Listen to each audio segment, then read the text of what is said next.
Welcome to Post-Traumatic Thriving, where we explore life's toughest issues along with the art, science, and stories of resilience. Please be advised that our guests share their raw stories of addiction, abuse, crime, and tragedy, along with tips to survive and thrive. And now, here is our host, Dr.RandallBell. Welcome back to Post-Traumatic Thriving. I am Dr.RandallBell. I am here with the author of Home is Within You, which is releasing soon. Nadia Davis is in the house. Welcome back, Nadia. Hello. Thank you. We made it through. We made it through the trauma stage, kind of. We're going to revisit some additional layers of trauma, but you're in the survival stage. You've in the last episode, if you didn't listen, I suggest backing up and start with the beginning of Nadia's story, because her childhood is really important to getting the whole thing. And there's little nuggets, well, I shouldn't say that, big nuggets of wisdom throughout the whole episode. But where we left off is that you grew up here in Southern California. Your dad started out as a farm worker and then worked his way into being a very prominent attorney who literally changed the landscape of law, and sadly passed away in his 50s playing basketball. He was a larger-than-life person. You got into UCLA, you got into law school, and you had graduated from law school, and then had a big case going on, very high profile, sounds like. Then you were tragically in a car wreck, and you were in the hospital with lots of broken bones. And this sounds to me like it was a pivotal thing because you had a near-death experience. So you want to talk more about that, and where do you want to kind of go from that recovery in the hospital and that whole experience? The near-death experience held the answers to life. What I saw and what broader picture of what this physical life is. And so following that, when you're, waking up and you're 2 months after a near-death experience and you're in your body and you're, IV to morphine and barely neurologically as well as just mentally kind of going, oh my God, what happened to me? I didn't understand what happened to me in those first moments, yet I saw a little beanie baby that Arthur Carmona, the kid that I was representing that was wrongfully convicted, had sent to me. And that, as well as posters from the community, and it really was the community's belief in me and the causes that I was fighting for, and that sense of identity and purpose and worth that got me to start to try and move my body again. And so slowly but surely, I, got my foot down, got it onto the sliding board, and went through what some may be familiar with is the process of physical rehabilitation and recovery. My will to continue fighting for justice and hope and light in this world was so strong. I went home in the wheelchair. I barely had a weight-bearing status, and so I went back to my school board meetings. I was on the school board in Santa Ana, the same school district that my father had sued for discrimination, decades before that, and received numerous awards, J.F. Kennedy Jr. Public Service Award, all kinds of different awards prior to that. After that, it was, okay, she's okay. Our Nadia is back. Arthur was still in jail, and I got a large law firm and investigators to come in and continue his fight. In the height of that, I managed my physical pain and my memory problems, my processing issues that I was recognizing at the time due to the accident with energy drinks, and I do believe my drinking increased. And that was the time when I met my ex-husband, and we met at a political event where I was fighting for the children in Santa Ana. The Tustin Marine Base was closing, and we had been locked out of the land, had carried a school bond, and we had legislation that prioritized education over commercial use. He had to decide whether to defend it or not at some point eventually. And I went up and said what the cause was, walked away, and he tracked me down. And I didn't realize that our first date was a date. When we had a meeting, our second date turned into a controlled substance being offered that I now know is the reason that my clothes came off. I take full ownership of that act. I was in a highly, highly disassociated state. And whether or not you think that my ex-husband took advantage of that is your opinion. That didn't get me anywhere in life. The resentment and blaming him for everything that happened after that, what I have learned is that it was my trauma disassociated state and just fighting for everything and anybody, and to prove my purpose that I was in when I did take that drug. I was impregnated that same time, and the initial reaction was kind of abandonment on his side. And I just decided, again, I'm going to raise this child on my own. I don't need you. I don't need anybody. And I made that decision. I moved in with my mom and sister. Again, he tracked me down and proposed over the phone. I thought it was the best thing to do. I didn't understand what was happening at the time. The public announcement was made. Many, many people think that the story happened an entirely different way, but that's how it happened. I do not regret that decision. He had told me that he loved me early on. And I now see the survival mode that he was in. I do know that he tried to do the right thing. I do know it was also kind of a public damage thing on his end, but he gave me the gift of my oldest son, Diego. That was the best thing that ever happened to me, as well as what is later in the book, the next good part about our two other sons. But, at that point, I was very disassociated, but Diego's life in me connected me back to my father's spirit, to that light and that warmth and that truth that I had seen in the near-death car accident. It was like everything made sense, and now I know why I survived. Now I know why I am still alive. This child is meant to be, and I'm going to do anything in my power to be the best mom I can be. That was the goal when I moved up north, and it worked for a little bit. I really escaped inner child when I was feeling lonely. Bill truly, I believe, to this day, loves and is fully in love with all of his children and me. And I escaped in those moments of aloneness and darkness, having left everything that I knew in Southern California to move up north, branded as like the wife of, the young wife of, the gold digger, all these different names and labels, and no one really knew who I was up north. I escaped into the intimate moments mothering with Diego. And that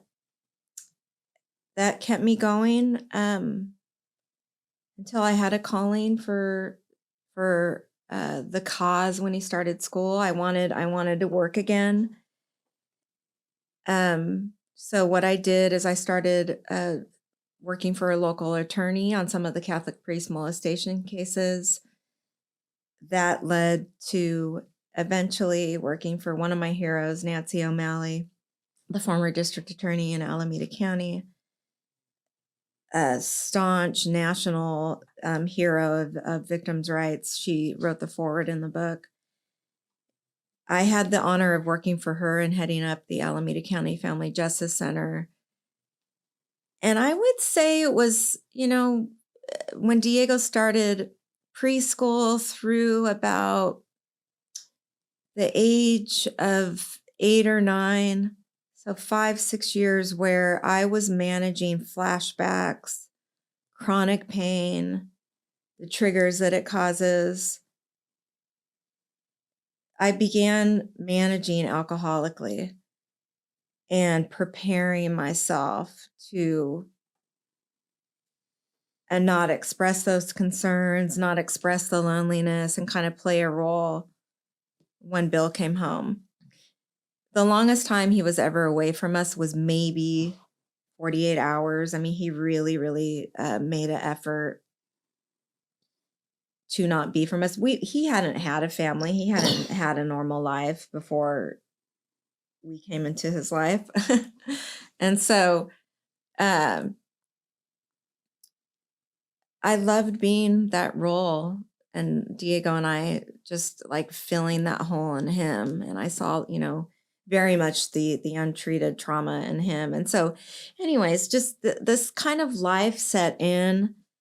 Yet when I look back, I see how the emotional closeness, the feeling safe and being able, I honestly just did not feel that I could turn to him for any of the struggles that I was going through. It was always kind of a just move on and we'll deal with it, or a kind of talking to his back. There wasn't any real one-on-one emotional intimacy. I felt like my job was to ensure that his needs were attended to, and he could, rest, and that any of my worries would be a burden. A lot of that came from childhood. A lot of that came from just the mode of life that I was in.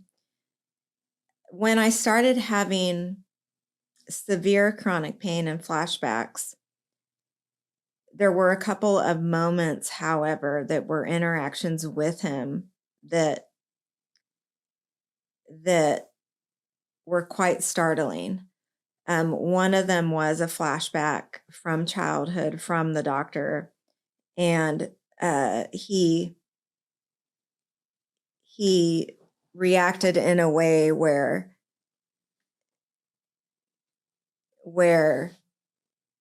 it wasn't, where I had shame, where the shame about,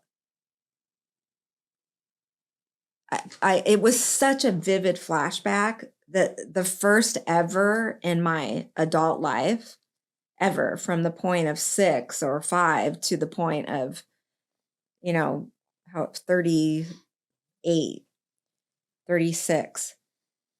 It was such a vivid flashback that I did not know in that moment what had happened. But at that point, my ex-husband's response was, "You're making me feel bad." And so I thought that what had happened to me was something that made me defective, that made me damaged, that made me unworthy. And the shame that my mind created within just set into stone. And from that moment on, it became very, very difficult for us to have any physical or verbal connection. It just became, I was frightened to death. I I just became a robot. So, yeah. Yeah, excuse me. You mentioned the flashbacks. They were flashbacks of the doctor of child abuse, or It was yes. It was yes. Yeah. It was a visual. Yes. Okay. Had you spoken, if you don't mind me asking, had you spoken to anybody about that? No. So Never. it was all internal. I Yeah. never Yeah. sought any help or understood anything that had happened. Yeah. This is kind of a helpful learning moment for our audience, is that by not talking about it, not processing it, I'm not saying you have to come on a podcast and tell the whole world, but it's important you find a trusted person, ideally a good trauma therapist. And until that's done, triggers can make us revisit these childhood traumas in particular, and you experience the trauma all over again emotionally. Correct me if I'm wrong, but that's absolutely. Yeah. And when there's childhood trauma, for me, there were these scenes and places and like the closet, the office, and that would come back, and other trauma survivors that I interact with, or that I help, or that have shared with me, I know would stand by me in saying this, that when you are an adult and you know that we call it a flashback, but when you have things come up in your head here and there and you can't quite understand them, the bravest thing you can do is to do what you're saying, is to share it with someone. It can be a therapist, ideally, if we're lucky enough. But it can also be a sibling. It could be a friend. It could be, at your church. It could be in a 12-step fellowship.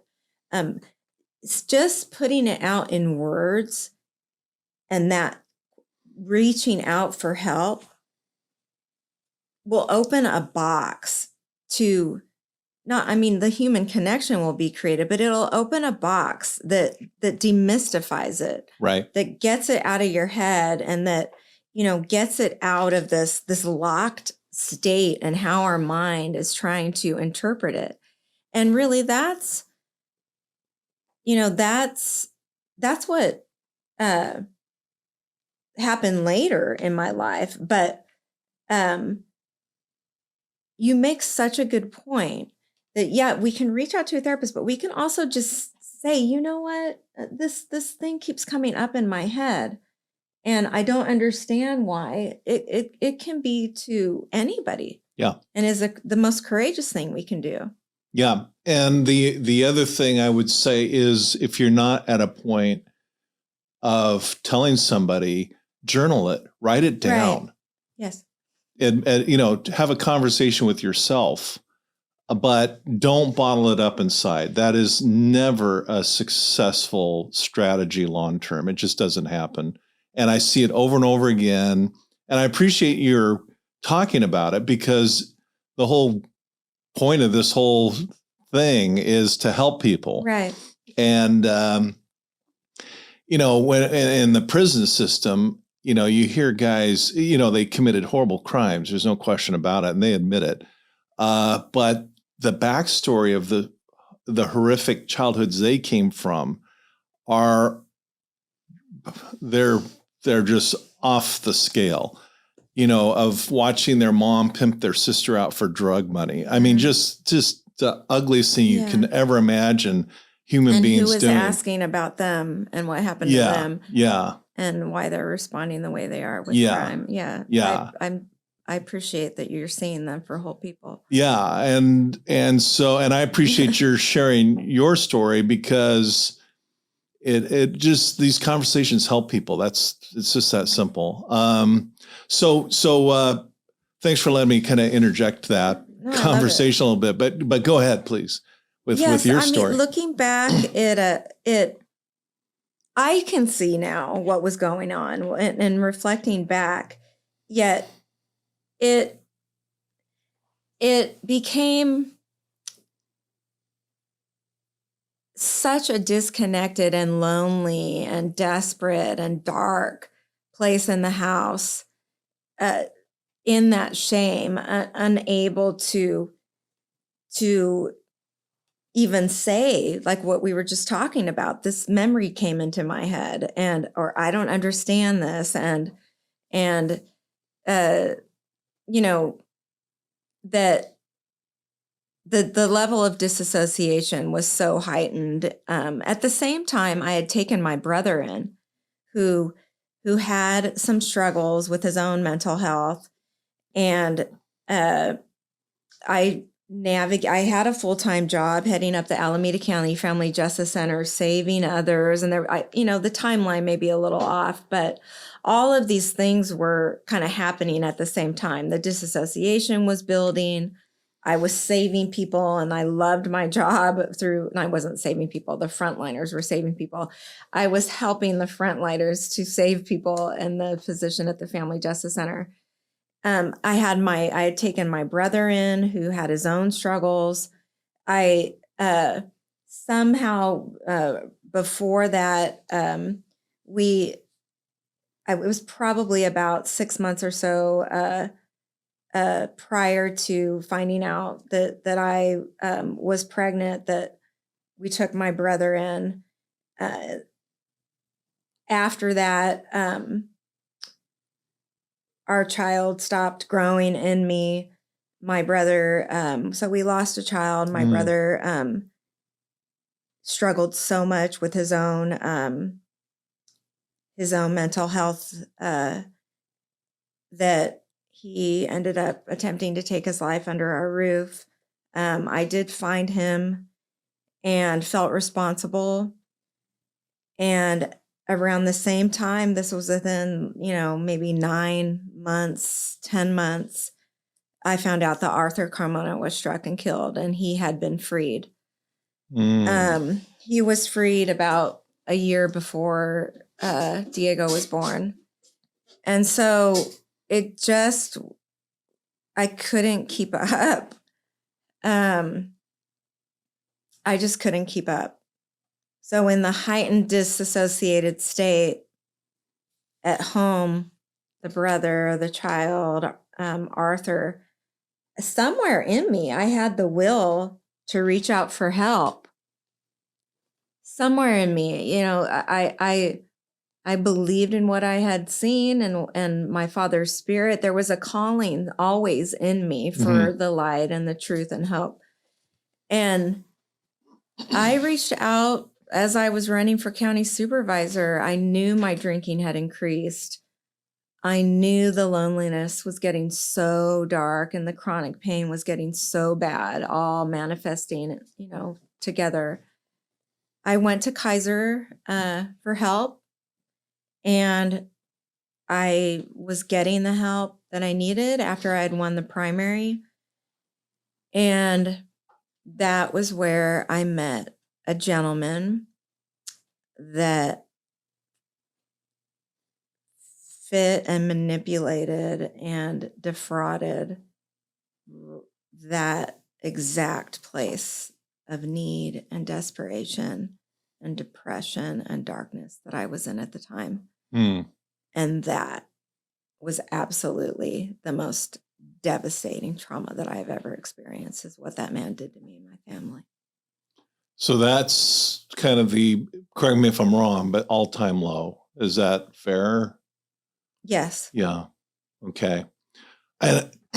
Separation from my children. Yeah. Later, yet I had found some spiritual mending that I will refer to that kept me going. But that's a different kind of heartbreak and desperation. The psychological and physical abuse. Yes. Yeah. I have two questions. Yes, One is where we were at. Yeah. Absolutely. The first question I have for you, Nadia, is disassociation. I think I know what you're talking about, but do you mind describing what dissociation is and, more importantly, your experience? And then whatever you would like to share about this. I think you're using the term generously, but this gentleman that came along. Disassociation before I met him? Well, yeah, you mentioned disassociation a couple times. And so what was that all about? And how would you describe that to someone who isn't familiar with disassociation? I think that there's levels of it for sure. I mean, I can find myself today in minor disassociated states where I'm aware of it. And I think a lot of people kind of go in and out. Yet this is where I can observe being a little detached, a little, not listening as well enough, or not being able to, maybe my memory isn't going well. Now, those I think people go in and out of all the time. Mm-hmm. At that time, then there was a disassociated state where, for me, then it's you cannot connect to the people, the room, to really anything that's going on. It's you're in a body walking and playing a role, and time just like is irrelevant and passes, and you're just trying to get through, any given day. Yeah. I have had disassociated states where it is in a different kind of, a literal mode where it's almost like a different personality. It's like, okay, now I can see that, but it's almost like, okay, it's kind of like the mom that goes onto the field and is, okay, now I need to, pretend like everything is okay. And, or I have to have it all together. I do believe that, in the public eye, when you are so alone and so scared at home, you can make a choice to go out and present yourself in a disassociated way, yet come home and cry alone. Yeah. So I think there's different types. I think you're right. And the term disassociation comes up a lot with shock. It's a shock.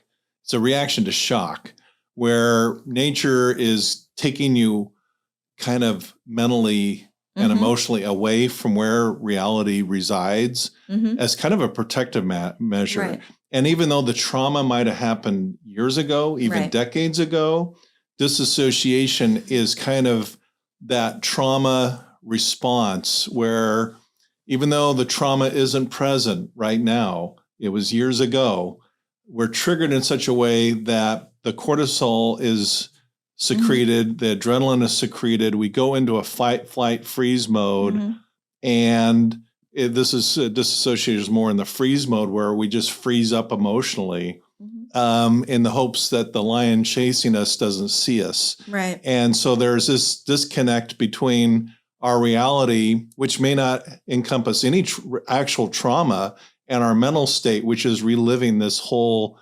trauma response cycle. So that's the best shot I can give at explaining to our listeners what that is all about when you're talking about disassociation. Yeah, and I think that teaching this more and more is so important, because I believe that we're not talking about that emotional kind of awareness with children or out in the world, and that a lot of people do live in different levels of disassociation, and it gets back to that reptilian, survivalist brain. And when we haven't learned as children to put words on feelings, and then bad things happen, and then later in adult life, horrible, more and more things start happening, to get to, a point where you can even find words to be able to say to somebody, look, this is happening right now, is is just not possible. And, anyways, it's a word, but that we use, but the main point of this all is, if we're teaching emotional awareness and resilience to children, I think what keeps us in the dark the most is not knowing how our mind works in the survivalist nature, and then how it creates the shame that keeps us right there in the dark. Mm-hmm. Yeah, well said. So getting back to the guy who kind of, for lack of a better word, infiltrated your life, what more, or if anything, you want to share about that? The reason why I was saying the stuff before that is that in this very, very dark and shame-based place that I was at, it was disassociated, yet my survivalist mind was creating this shame about what had happened to me. Mm-hmm. And in that state is where this perpetrator, that I will call him, saw this Lockyer family and saw this woman who had reached out for help, me. Mm-hmm. And I did not know that he had had this MO with other women prior. I did not know that he was somebody. So basically, I mean, he sat down on the curb and was, like, well, I get it. I'm here to listen, and you can cry with me. And I had not had any peer connection since the marriage had happened. Any peer, any real, like, one-on-one connection whatsoever with somebody. So he fit right in to this mold. And so there's kind of an emotional gap that he filled, it sounds like. And Bill was staying in Sacramento quite a bit at that time, and we pretty much decided to separate because the arguments at home were getting so heightened, and a lot of it dealt with I was afraid, like, there was some intimacy desired, and it was creating some tension. Mm-hmm. And so at the time he was in Sacramento, there was a void, and this peer, I had heard about this other person in Bill's life in the past, and all these things in our heads had us in two different places. So SC fit right into this mold of, he gets it. He's a peer. He listens to the same music. I was so lonely and desperate of a peer connection that's what happened. And when Bill and I decided to reconcile, I started pushing that person away and told him we can never be. And at that point is when he called and said, I need you, I'm really, really struggling here. And he brought up an ex-girlfriend that, had broken up. And here in my bleeding heart way, I went to him, and it was in that time where he was saying, he was going to take his life, and then said, I have to use. And he brought out a pipe. And my biggest regret is deciding in that moment, or being so naive in that moment, that I took a hit and I got addicted and to methamphetamine. I didn't know it in that moment, yet in that moment, just like it had happened with my ex-husband, my clothes easily came off. There's a lot of women that can relate to this experience, and we need to be smarter and protect ourselves more, protect our daughters and our sons more from anything like this, because this is what can happen even when you're an adult. And so basically that's what happened. I did not know that he would end up taking recording and taking photos of our private interactions, and would later, months after that, attempt to sell them online. When I had some indication that this was happening and there was instability, I cut off ties with him, and he began to threaten me in texts with taking his own life, threatening that he would that I would go viral, that he would expose everything. My ex-husband now we just divorced like a month ago, so we happily co-parent. We've been together for how many years? So 20. So it's weird to say my ex-husband, but I guess technically he is. But Bill had gotten something in the mail with a DVD. I was completely unaware of this and was blackmailed and threatened. I received texts that my son was going to be taken, Diego. Do you know where Diego is right now? When I would be at work. And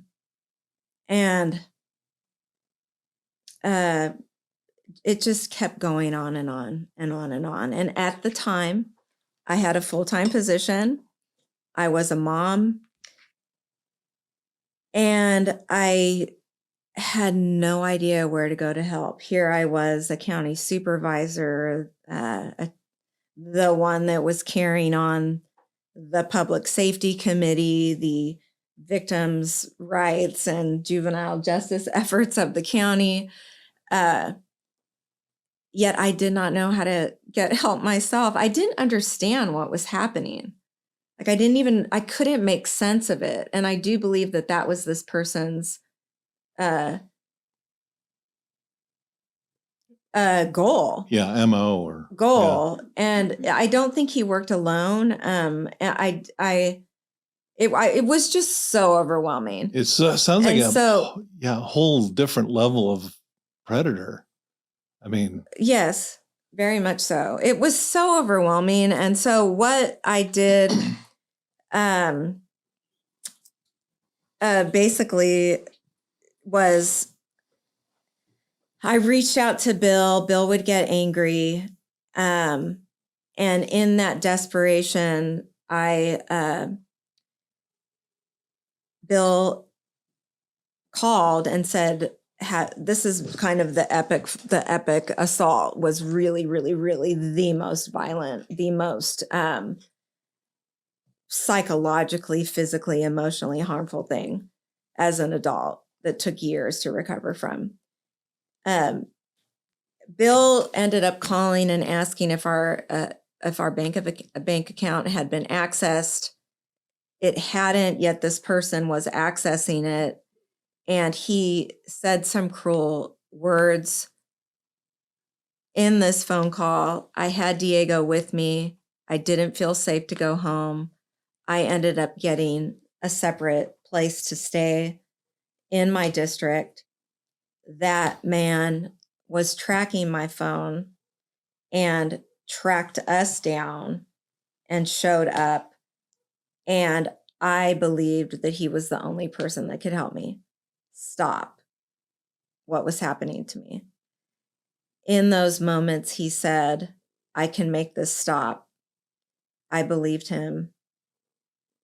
And in the trauma beliefs that I was in, I let him in. And when I saw a core moment of truth in his eyes, I was violently assaulted and strangled. And I don't remember what happened after that point, but I did eventually wake up, and the only person that was there that entire night was a police officer from Newark. And I do believe that in those moments, that was probably my darkest. Within me.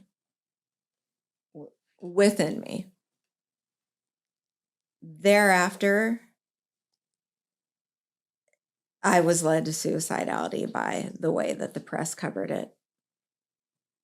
Before we go there, to go back to the childhood trauma, at this point, had you ever spoken about the childhood trauma with anybody? No. So you have, correct me if I'm wrong, you have layered trauma. Yes. And at that point, you had never discussed any of it really with any genuine No. person that had your best interests at heart. No, never. Yeah. Yeah. Okay. So let's talk about the press.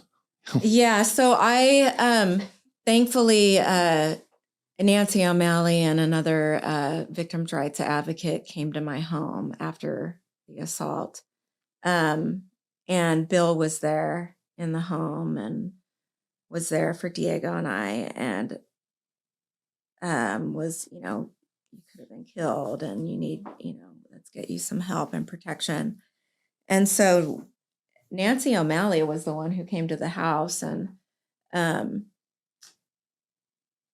a victims' rights specialist, and they helped me get some help. And so I went away, and it was in those moments where I was not allowed access to computers or anything of that sort. Yet I somehow got word about how the press had covered everything from one of the other clients, and I managed to be able to look. And when I saw the articles, it had nothing to do with the crimes that were committed against us, and it was drug and sex scandal. And it was devastating. There was one reporter in particular who had been rather obsessed with me during the campaign for supervisor, who somehow had access to photos, posted them in his magazine, that blacked out private parts, kind of made a joke of it. And yeah, I mean, it was those moments where what had got me up and fighting before, the light in my son, that will to, save other people. In that moment, it was tough to find. Yeah. It was real tough to find. And I kept stalling. And it was my son. It was my son That kept you going. That stalled. Yeah, I was going to hang my body in bright light. That's pretty harsh for people to hear, but that's where trauma and crime and abuse and the press, that's where shaming can take us.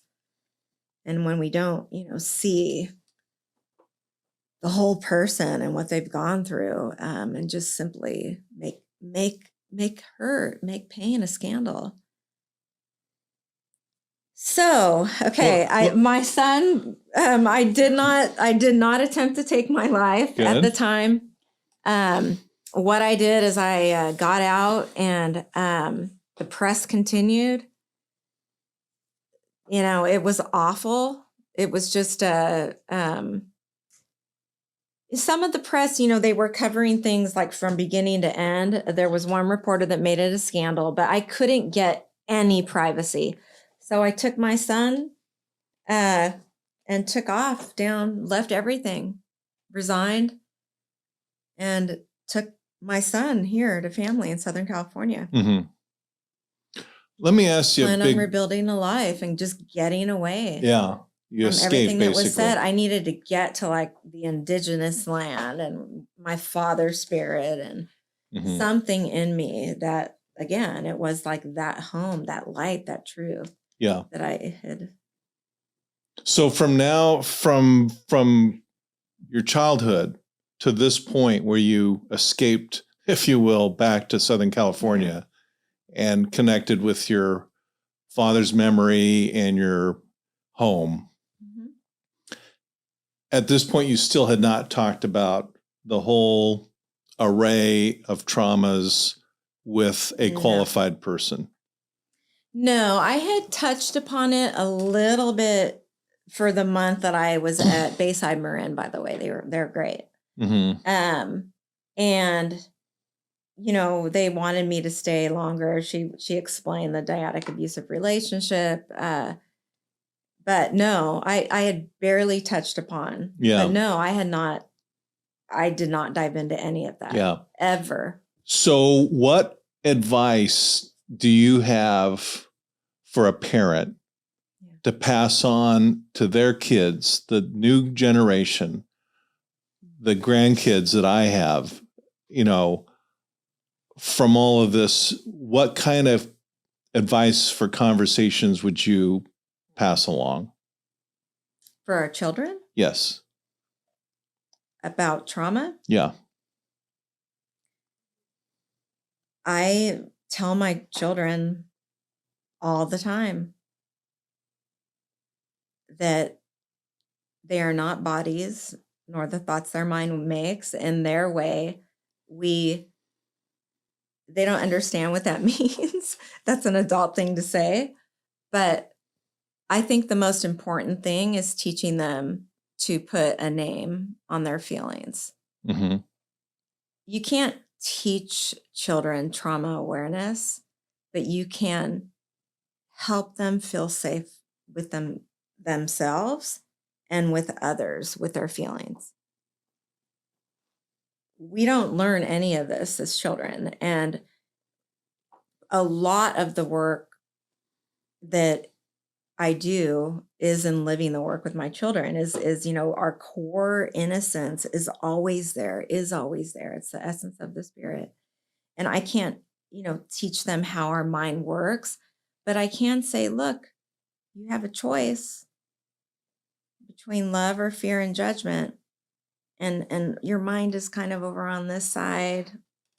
It's over here in this fear and judgment. Pick a feeling. Yeah. Have the feeling chart here. What is it? And okay, we're going to get over here to love. Like, it's okay that you're having this feeling right now. It's all right. We're going to get in love. And I mean, ultimately, this is where they can connect to their core innocence. This is where their survival mind is. Yeah. So I think it's a whole process, Mm-hmm. but identifying feelings can't really happen until there's a name put on it and there's a safety within their own body. Yeah. And I think I like that. And I would, I think it's important to have real conversations with kids about predators and prey and principles, and also with the necessity to be aware of red flags, be smart, enjoy life, but be smart. Don't be stupid. The realities today of fentanyl, that everything from marijuana to cocaine to meth to diet drugs are laced with fentanyl. So don't touch anything off the streets. I mean, we're in California, and most places, I think, around the country now, if you need to get, high, I guess, go to a dispensary. But, the realities of fentanyl that, we've had guests on the podcast who lost children to fentanyl, so just have these real conversations is what I'm saying. And don't expect the school system to do it, and don't expect the church to do it. Don't expect the YMCA to do it or Boy Scouts to do it. I hate to say it, this is embarrassing, but I'm an Eagle Scout. I grew up in Boy Scouts, and they just are on the brink of bankruptcy because of child abuse.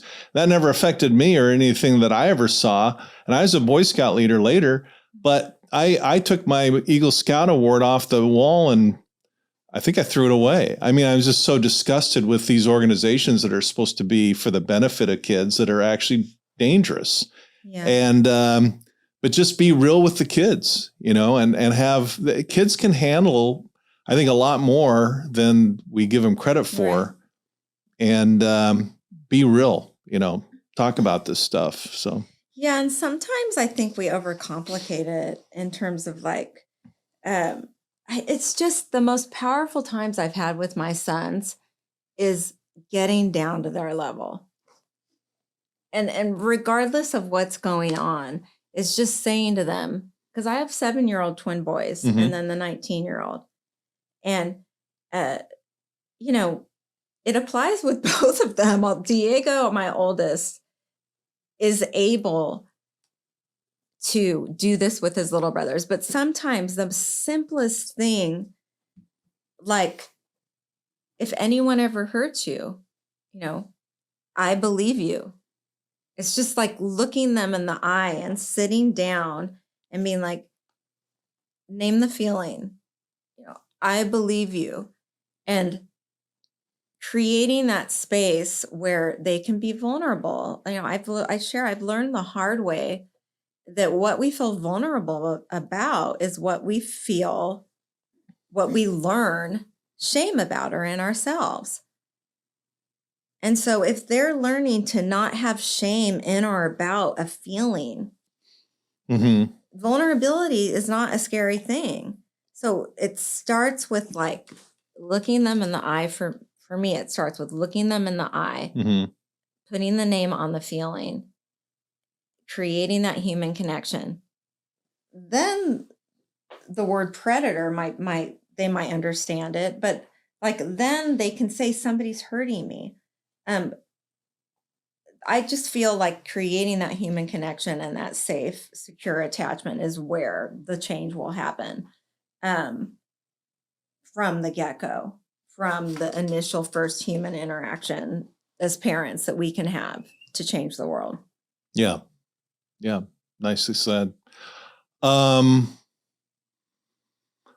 to kind of recap, you know, you went through the car wreck, you had the childhood trauma, you recover from the childhood car wreck. You're kind of, or I guess the way I was an adult. Yeah. Yeah. As an adult, you're in law school, you know, you're following the path of your dad, who's very prominent in the legal community and society at large.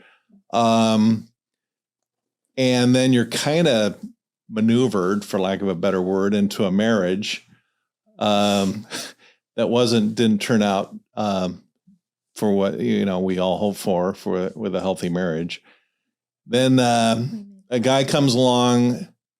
You made a choice to take a hit off meth. You know, meth. That was, you know, I also volunteered at the homeless shelter down here, and there's a beautiful woman there at the homeless shelter who was in a car wreck and got addicted to meth, wrecked her whole life, and then she's in a homeless shelter. She's rebuilt her life successfully, and yeah, it's phenomenal. But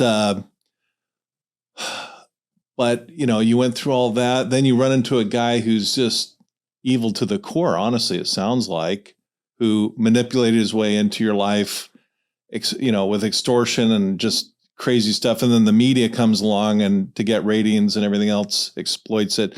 One thing about the media is that they can, I mean, it's all about ratings. I mean, and whatever's the most scandalous, they often go with it, you know, and they don't care about the damage they do. Sometimes some media is responsible, but okay. So where do you want to go next with your story? So the mode that I was in when I met and was eventually exploited, assaulted by this man was a focus on everything on the outside. Most of us live that way. But here I had just run for county supervisor. My name is on every electrical pole, my face on people's doorsteps. And I believe in my heart, like, this is what I am. I am fighting to save the world. So I want to, yes, hold the quote unquote press accountable, but this was really one local reporter that kind of twisted it and empowered one man. The media that covered all of the assault and everything else after that, some of them tried to be fair. yet quote unquote fair. Yet one of them actually like empowered him. When the media started covering this assault and this case and everything of the sort, I believe that the branding of the wife of and supposedly this man that she had an affair with, although Bill and I were separated, what was said there and not the digging deeper into the human story and the real human struggles made for the next several years the entire focus of overcoming shame. Mm-hmm. So it just seemed that no matter what I did to rebuild my life, professionally, as a mother, in every single way, was extremely, extremely difficult. And so I came down to Southern California. I moved in with my sister, and I ended up going back up to get a whole bunch of other things, and for a friend to help me move some additional properties, additional boxes and things of the sort, because I realized that I was in fact going to file for divorce. In the survival mode, one of the kind of fun aspects is to kind of experiment and try different things out to find kind of what's going to help heal us. What did that look like for you? So I explained after the assault in Northern California, I came down to my sister and I had a relapse and I landed in jail. And in that moment, I was in the same spot where I had been how many decades prior as an attorney representing Arthur Carmona, this kid that had been wrongfully convicted. And there I was behind bars, suicidal, being publicly shamed, the furthest from my truth and core worth inside, and desperate. And I had no clue how I got there. I honestly did not understand how the survival mode that I had been in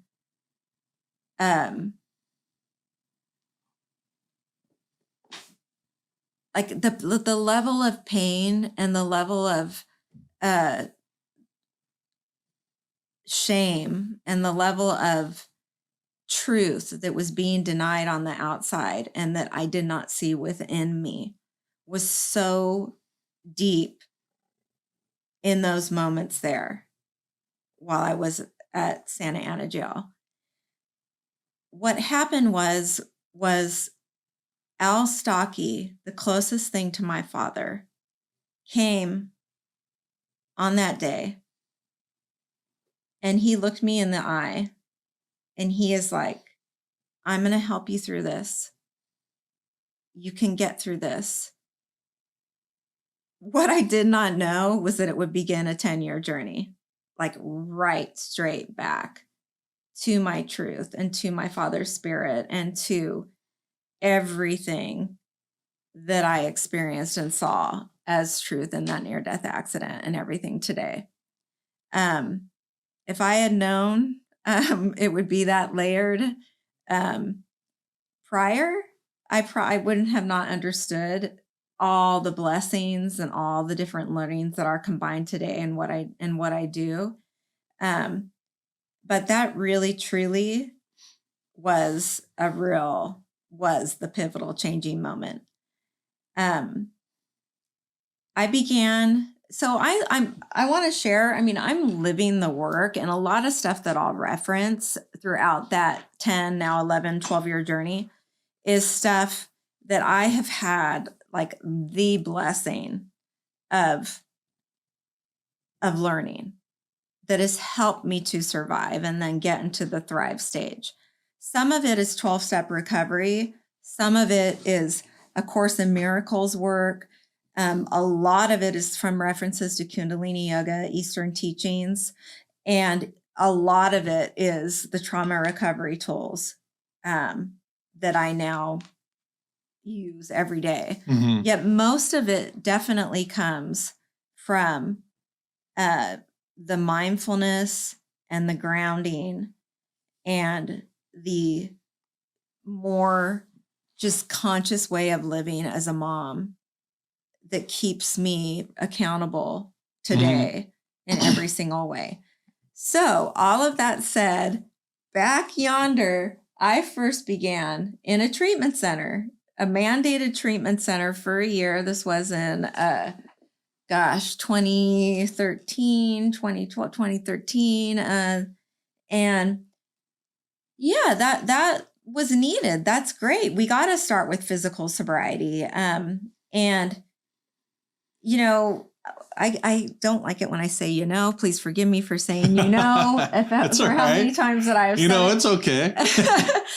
But I went to a treatment center where sobriety was required. That's where you begin. And where I was in a different part of the state, so I somewhat felt physically safe. And where step work and an AA recovery kind of life began.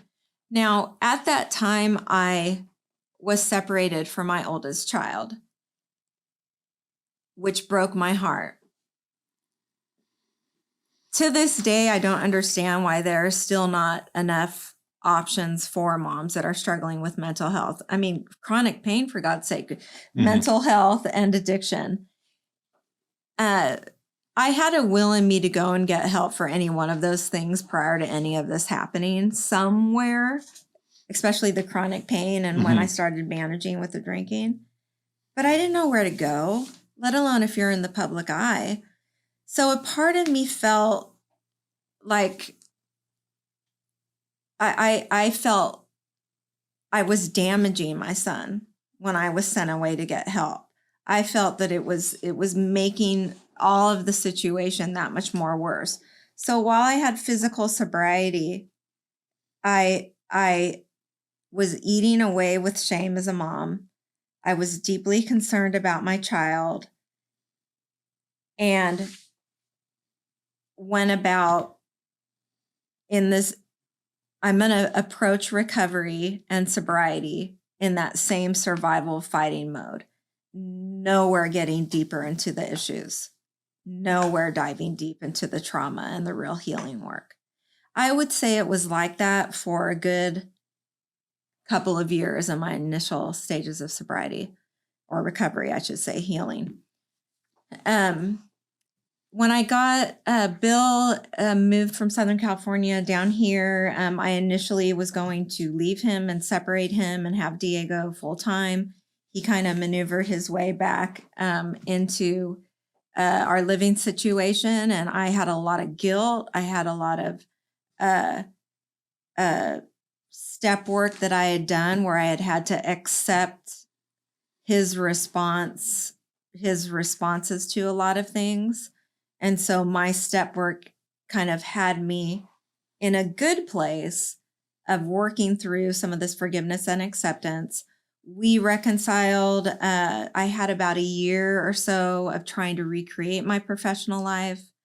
I felt like I kept hitting a wall because of what the stuff online.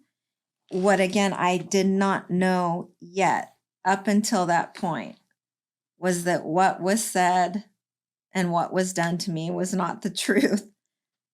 And that no matter anything, no matter what anyone has said or done to me, including myself, changed my core worth. I wasn't there yet. So in this mode, I decided to start meditation, to begin somewhat of a yoga practice. I got very active in my 12-step recovery, but I felt a wall in recreating my professional life. In some of that little bit of healing, I began kind of waiting for an answer about what to do next with a higher purpose. I started having thoughts of having more children. I got really active in Diego's school. And it was during that time where I had a dream where it was similar. It was a vision. It wasn't an experience of the near-death accident, but where I had an inclination that we were meant to have more children. So that's what happened. I did not tell Diego. I didn't want him to think anything was lacking. I started volunteering at a lot of domestic violence shelters, got certified as an advocate, and we did not do the traditional way of making a child. We did the lab thing, and I did not expect twins, but that's what happened, and they are amazing blessings that keep me living the work every day, but that's what happened. After they were born, about a year after, the dynamics in the marriage as well as unaddressed trauma, I had begun some of the therapy work, but I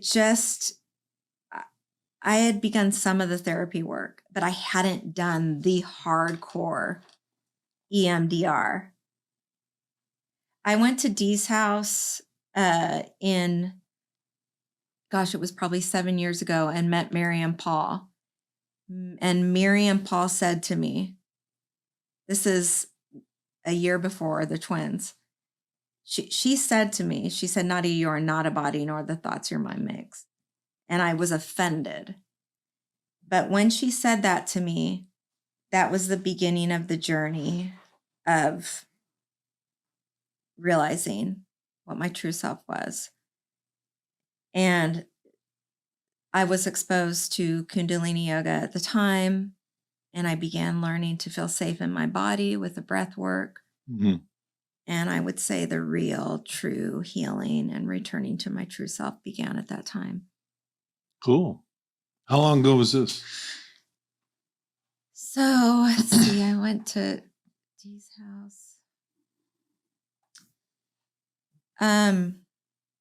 What is it, 23? So I don't know, maybe. Just guess. It was like 8 years ago. So 7 years ago. 7 years ago. Okay.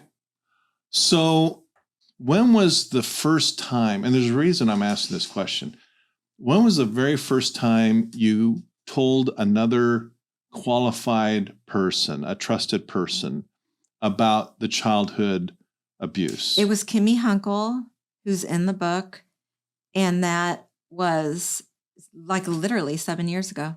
Okay. I had met Kimmy before I went to Dee's house. It could have been longer. But Kimmy Hunkel and Dee's house is one of the few. They do not take children, but they do focus on trauma and addiction recovery. Mm-hmm. And it was her. Okay.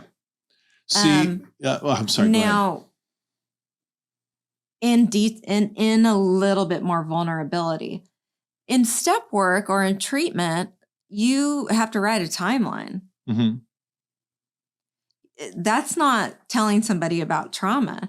You can write. Do you understand what I'm saying? Yeah, of course. Yeah. And so I don't remember exactly when I first said anything to anybody, but I didn't understand what this places that my head would go to all the time. Mm-hmm. I didn't understand it. Well, I want to be the first to acknowledge, and I never have claimed to be a therapist because I'm not. I'm a researcher. We carry it. We carry it forever. Yeah, we do. And until you open up the wound and clear out that ugly infection and get it out, it's going to fester for decades and decades. I see it over and over and over again. And some people think they're going to cheat the system and keep it a secret. It just doesn't work. It doesn't work. And, children also, when things have happened to them, the little bursts will kind of come out. So, I mean, I don't know if your child has been bullied and something they repeat, well, remember when so-and-so, or they repeat it more than once, somebody hopefully will sit down with that kid and say, well, what really happened? Tell me more, instead of just brush it off. Yeah. Because they will bring it up more than once. If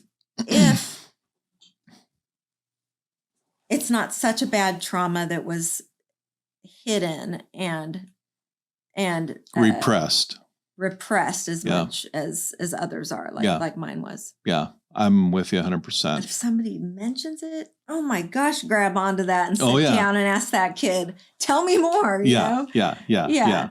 Probably what, I don't want to put words in your mouth, but probably the conversation that your mom should have had with you when you were a little girl driving home from that, wacko doctor's office. I don't think she knew. Our parents. Maybe not. I don't know. I'm not trying to sound judgmental, or maybe I am sounding judgmental. I don't mean to be judgmental. Okay. But I'm just saying that when we get clues, whether on our own stuff or somebody else's, look at those red flags and talk about them. That's all I'm saying. With the right person. It's so weird how we just kind of it's so interesting how our minds just kind of want to avoid the discomfort, and especially if we're if we're the cause. There was a time where I had to take the kids and just leave the house, and I wasn't allowed. It was and it broke my heart, and my child was just ripped out of my hand, and that was multiple years ago, but it came up. He brought it up. You remember when you were, and it was just, if we had said or whatever, but there's these golden moments to teach this vulnerability is okay, and say, you know what, I do, and I'm so sorry that happened to you. What else do you want to say? Mm-hmm. I mean, it could be something that's that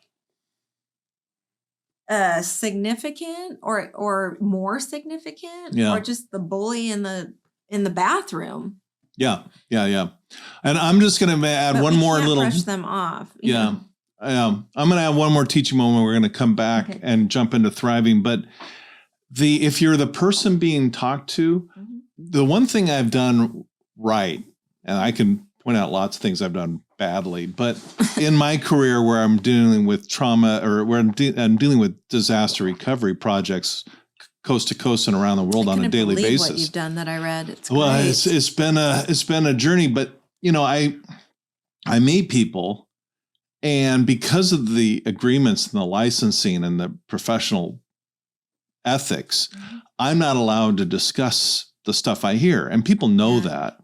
And the one thing I've done is I've just sat and listened, and I don't scream and run out of the room. I do keep my mouth shut. And I don't try and fix things because I'm not qualified to. And I say so.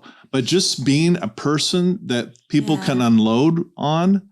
And I guess my trauma threshold is pretty high, apparently from the career I've gone into.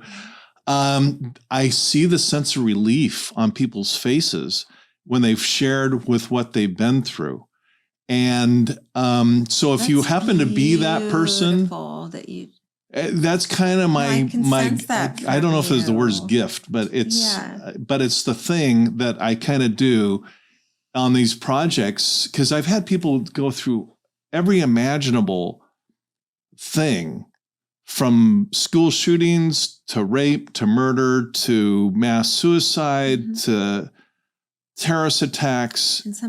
And you hear some just mind-bending stuff. And if you just sit and listen and not try and fix it, there's no fixing it. And hold that space. Yeah. Create a safe space. And help them feel safe in their body. Sometimes it's just the auric energy is okay right here, right now. It's safe. Yeah. Or calm. Yeah. That's beautiful that you do that for those that have survived such tragic It's kind of an accident. Yeah, it's an accidental thing I kind of walked into, and I've realized that's why I kind of kept going back to that early trauma, because that unresolved childhood trauma is, and I'm not trying to psychoanalyze you or anyone, but it's oftentimes just that festering infection emotionally Randall, that just doesn't go away. In my head kept coming back to that space in that room and the closet, everything. Yeah. And if I had understood it like you are saying, or had one person where what is this? I do believe so much would have been different. I mean, I would have reached out for help. I would have put the names to, I would have just done a little bit more human connection in response to the subsequent pain. Yeah. The pain that followed thereafter. It would have just been. Yeah. I totally get it. Yeah. I totally get it. And I know somebody, and she went through a childhood trauma similar to what you're talking about. And she doesn't tell the world. She tells only a few people, but I happen to have been one of them. But she's very emotionally, her EQ, or emotional intelligence, is very, very high. And I attribute it to her ability to just, tell the truth, as painful as it is. And she's now one of the most solid emotional people I know. And it's because she made at some point in her journey to not carry these deep secrets and cover up for somebody else's horrific behavior. Yeah. So hopefully, this dialogue we're having is helping some people to kind of work through this and look for a thing. But I just want to reiterate, you don't have to tell the world. You don't have to tell anybody. Journal it. Find a trauma therapist. If you can't afford that, there's all kinds of free online stuff. Right in the front of my book, before you get into the book, are a bunch of free 800 numbers. But reach out to somebody and talk to another human being. Yes. It's very, very helpful. And it is that reaching out and that human connection that will start to create the healing, because someone else also will relate to your body language, will relate to, if you can't even find the words, other people can relate by observing and maybe help you to find the words for it. Yeah, completely. So this is a great place to take a break, and we will be back with the Thrive stage where we're going to talk about all the super cool stuff you're doing and talk about the last 7 years of healing and growth. And I know you got lots of great, things to share. So we're gonna come back and talk about that here on Post-Traumatic Thriving. Thanks for supporting our podcast. Be sure to like, share, and subscribe, and follow us on your favorite social media. For books, merchandise, or to donate, visit CoreIQ.com. Post-Traumatic Thriving is produced by CoreIQ, a nonprofit with a mission to teach the skills we all need but are not taught in school. CoreIQ and the Post-Traumatic Thriving podcast are for informational purposes only and do not provide medical or mental health advice. Always consult with your licensed medical and mental health care providers.